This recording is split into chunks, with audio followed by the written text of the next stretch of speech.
त्यानंतर या मेरिस्टेमचं क्लासिफिकेशन आपल्याला करायचं आहे.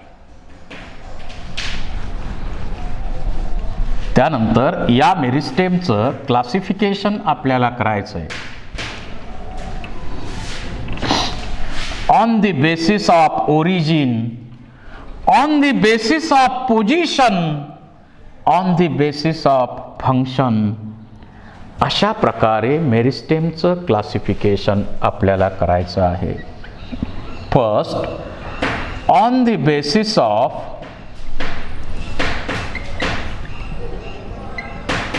ओरिजिन. ओरिजिनच्या बेसिसवर या मेरिस्टेमचे 3 मेजर टाइप केलेले आहे. One is promeristem,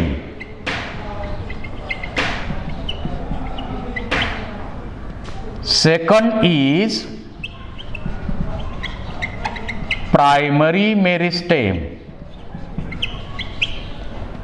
and third is secondary meristem.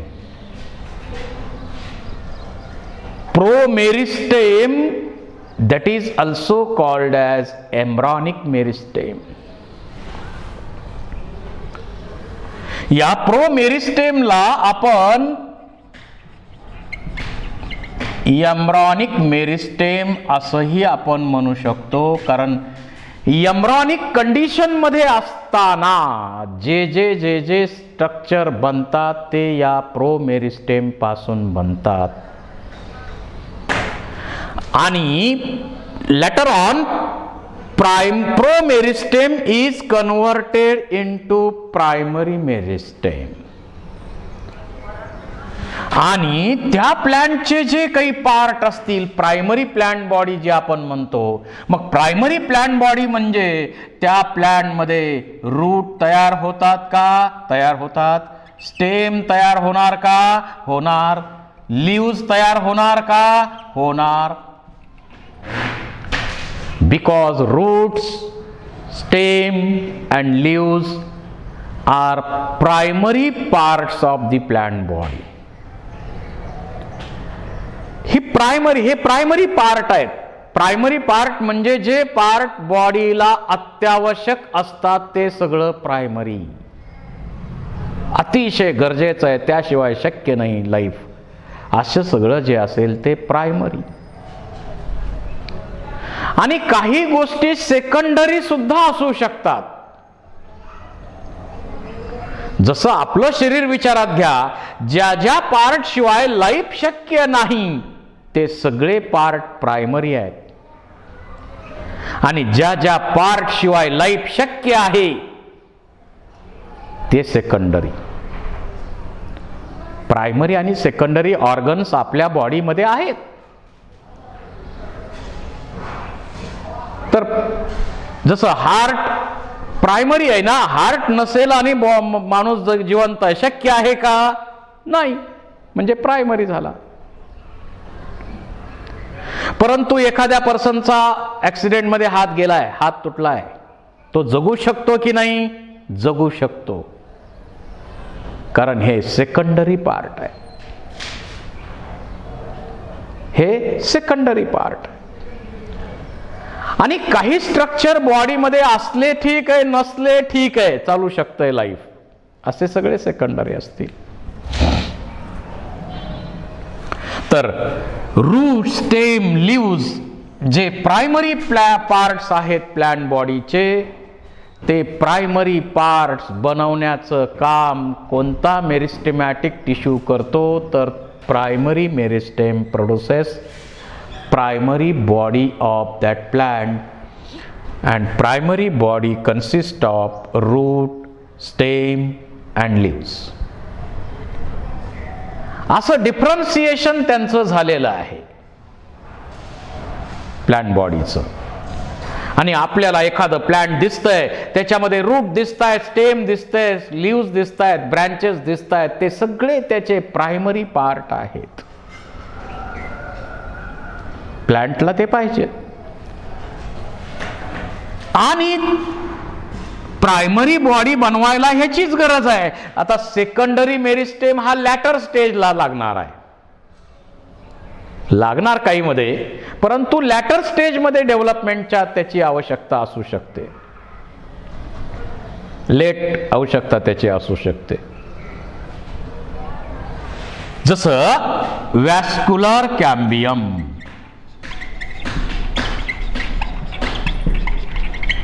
हा सेकंडरी मेरिस्टेम आहे.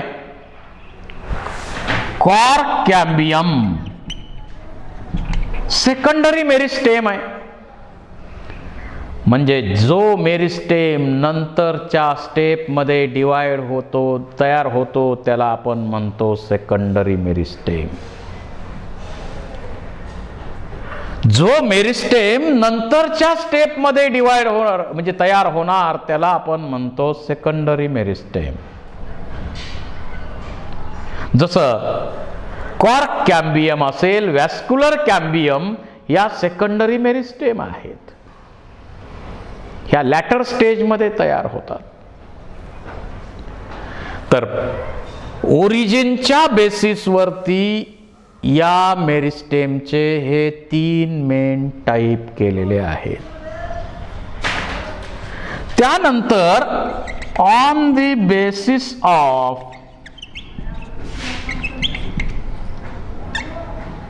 पोझिशन,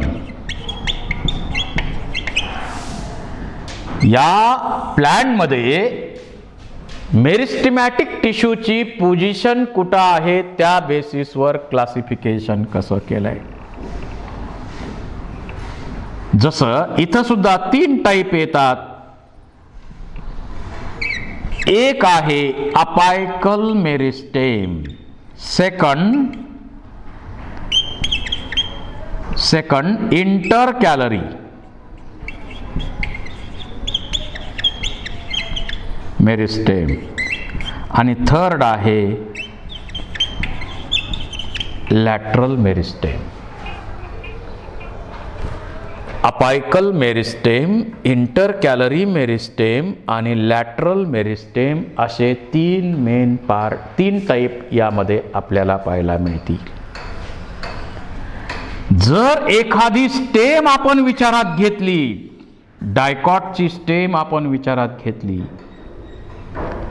तर त्याच्यामध्ये इथं वरच्या बाजूला अपेक्सला जो मेरिस्टेमॅटिक टिश्यू असतो त्याला आपण म्हणतो अपायकल मेरिस्टेम.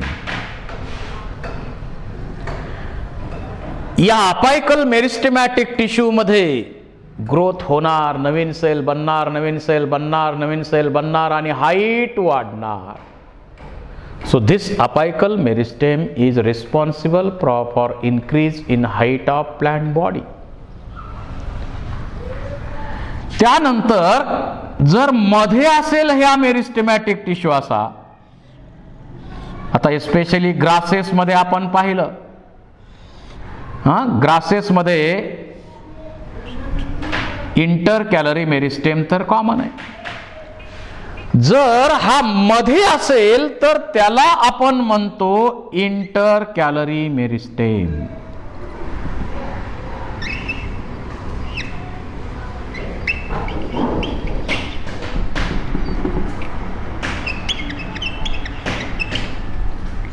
इंटरकॅलरी मेरिस्टेम. आता अपायकल मेरिस्टेम असो किंवा इंटरकॅलरी मेरिस्टेम असो, म्हणजे टोकाला वरती अपेक्सला असो किंवा मध्ये असो, हे दोन्ही मेरिस्टेमॅटिक टिश्यू तसे प्रायमरी मेरिस्टेमच आहेत. हे दोन्ही प्रायमरी मेरिस्टेम आहेत. म्हणजे प्रायमरी बॉडीची ग्रोथ जी आहे, प्रायमरी बॉडी बनवण्यासाठीच या दोन्ही मेरिस्टेमचा उपयोग केला जातो. आणि इंटरकॅलरी मेरिस्टेम जी आहे, या इंटरकॅलरी मेरिस्टेम मुळे सुद्धा स्टेमची उंची वाढते. So apical meristem and intercalary meristem are primary meristem responsible for increase in height of plant body. हे दोन्ही प्रकारचे मेरिस्टेमॅटिक टिश्यू त्या प्लांटची बॉडी जी आहे त्याच्यामध्ये हाईट वाढवण्याचं काम करतात आणि हे दोन्ही प्रायमरी मेरिस्टेम आहेत. परंतु याच्यामध्ये पाहिलं तर इथं लॅटरल मेरिस्टेम सुद्धा आहे. थर्ड टाइप जो आहे तो आहे lateral meristem. Lateral meristem, lateral मेरिस्टेमला आपण सेकंडरी मेरिस्टेम म्हणू. आणि या लॅटरल मेरिस्टेमचे एक्झाम्पल आपल्याला देता येतील वरील प्रमाणच व्हॅस्क्युलर कॅम्बियम, कॉर्क कॅम्बियम. जिथं कुठं मेरिस्टेमॅटिक बाकीचे नंतरचे टिश्यू डेव्हलप होत असतील ते मेरिस्टेमॅटिक टिश्यू नंतरचे डेव्हलप होणारे तर ते आहेत लॅटरल मेरिस्टेम. आणि कॉमन एक्झाम्पल म्हटलं तर व्हॅस्क्युलर कॅम्बियम आणि कॉर्क कॅम्बियम. आणि या लॅटरल मेरिस्टेम मुळे त्या स्टेमचं डायमीटर वाढतं. It is responsible for increase in diameter of stem. त्या स्टेमचं डायमीटर यामध्ये वाढतं.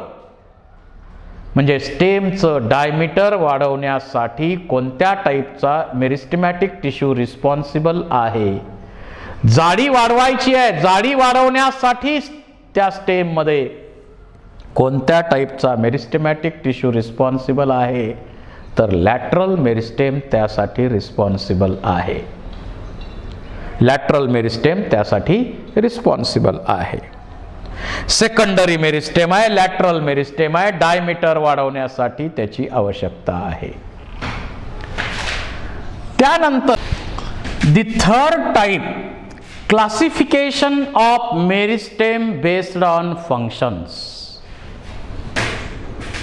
फंक्शनच्या बेसिसवर मेरिस्टेमचे 3 मेन टाइप केलेले आहेत. फर्स्ट आहे प्रोटोडर्म, सेकंड आहे ग्राउंड मेरिस्टेम आणि थर्ड आहे प्रोकॅम्बियम.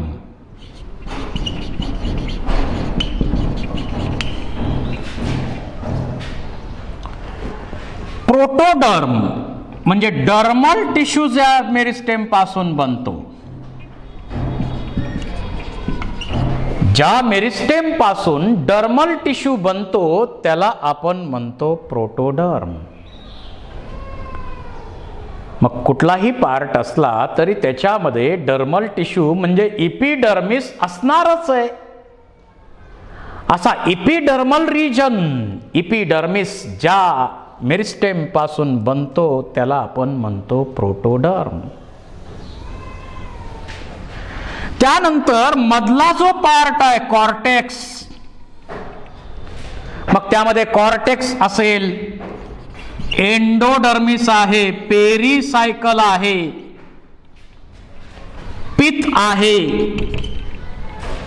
असे जे सगळे स्ट्रक्चर बनतात ते बनतात ग्राउंड मेरिस्टेम पासून. Ground meristem is responsible for formation of cortex, endodermis, pericycle, pith etcetera. And third most important type is procambium. Procambium पासून कंडक्टिंग एलिमेंट बनतात.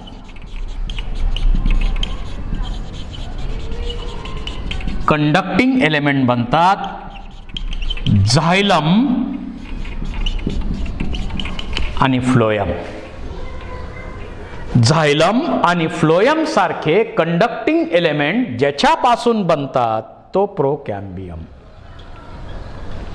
आणि झायलम वॉटर आणि मिनरल यांच्या कंडक्शन साठी जी पाईपलाईन प्लांट मध्ये आहे ती झायलम आहे.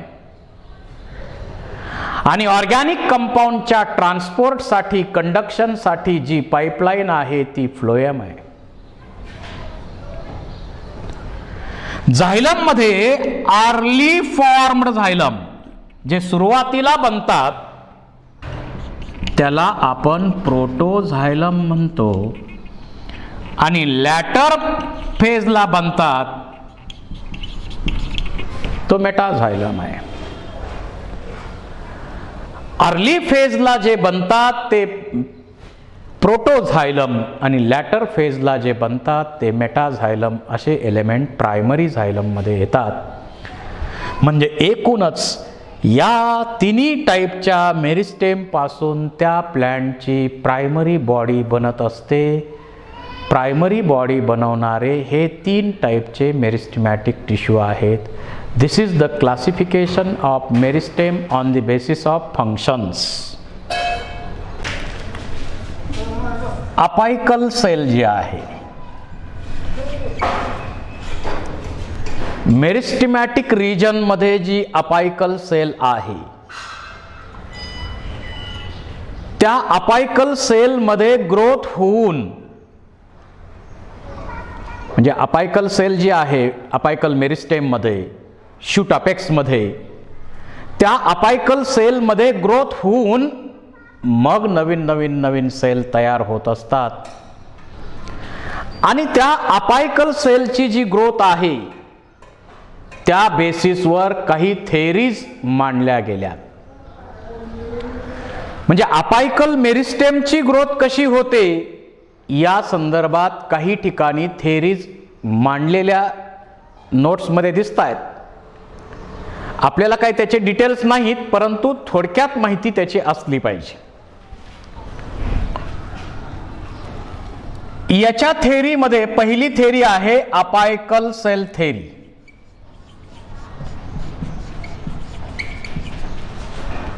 काय सांगते ही थेरी? या थेरीच्या म्हणण्यानुसार या स्टेम मध्ये सुरुवातीला जी अपायकल सेल आहे, याशी पिरॅमिडच्या आकाराची ही अपायकल सेल आहे. सिंगल अपायकल सेल आहे आणि ती सिंगल अपायकल सेल ग्रो होते आणि नवीन सेल्स बनवत राहते, असं या थेरीचं म्हणणं आहे. त्यानंतर सेकंड थेरी याच्या बाबतीत मांडली हिस्टोजन थेरी.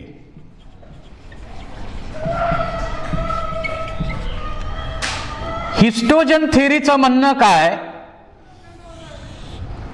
की इथं हिस्टो म्हणजे लेयर्स, टिश्यूज.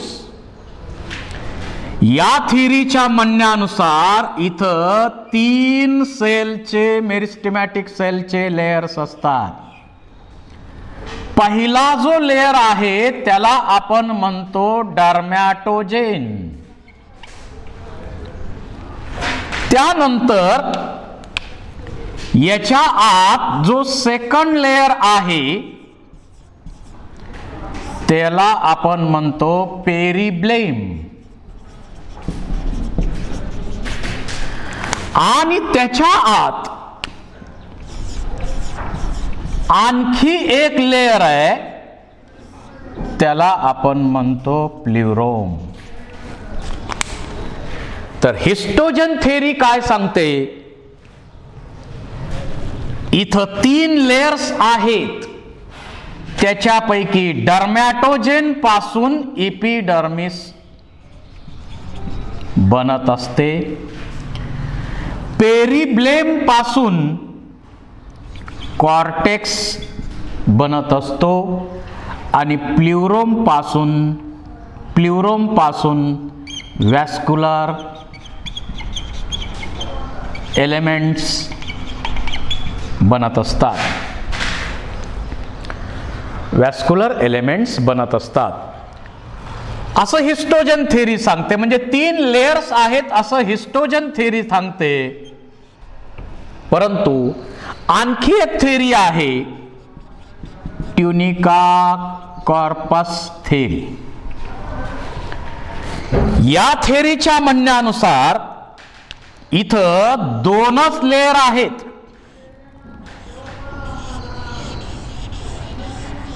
दोनच लेयर आहेत. एक आहे ट्युनिक आणि दुसरा आहे कॉर्पस.